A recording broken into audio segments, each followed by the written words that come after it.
हाथ में दीजिए, क्योंकि लक्ष्मी पैर की तरह लग रही है, अच्छा नहीं लग रहा। प्लीज भैया हाथ में दीजिए, आपका नाम बुलाया जाएगा। और कहना क्या, हर डाल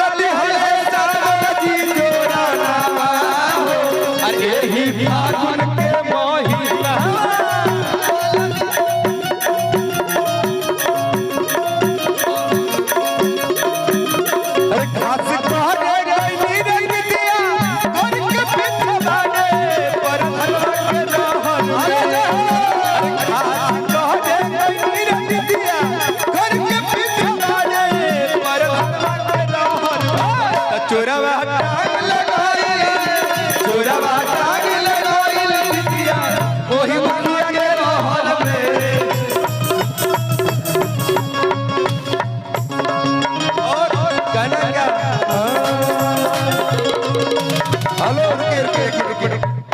भैया ऐसे उड़ाइबा लोग न भाई भाई के मिली नहीं लोग के मिली।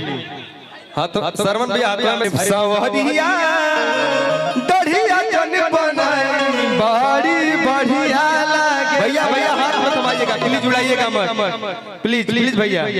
और कहना क्या कि मन करे छोड़ दी अरे कहिल पढ़ाई, अरे हो गई सकुलिया में बहुत लड़ाई, अरे धके कोनो कटा खींच ले बटू पटा हम जुआ करा दे ले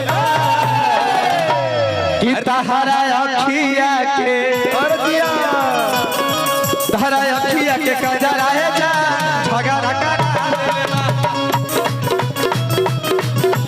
अरे तहरा अखिया के कजरा है जा झगड़ा करा दे तहरा अखिया के कजरा है जा झगड़ा करा भैया मान करे छोड़ दे कहिल पढ़ाई, अरे भलाई सकुलिया में बहुत लड़ाई, अरे धके कोनो कटा खींच ले बटू पटा हम जुआ करा दे ले होली है।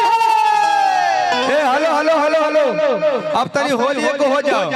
कहना क्या, अरे धीरे धीरे बलमा जाला हो बैठवा के खेत में, धीरे धीरे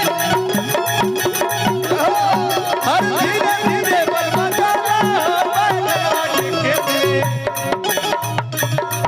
हर घंटे बाबा हर घंटे बाबा यो दिल बड़ा लवंडे बाबा बावड़ा दीजिए पूरा करन से रुके रुके कि जबरी जी जा डाली जन रंगवा हेलो हमर लहंगवा लस लस करदा।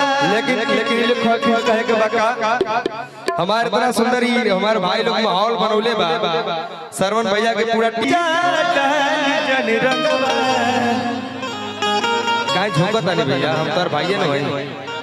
भैया करे रिकॉर्डिंग भैया कीजिए। अरे मुरला हगवा लस लस जबरी जी जा डाली जन रंगवा मुरला हगवा लस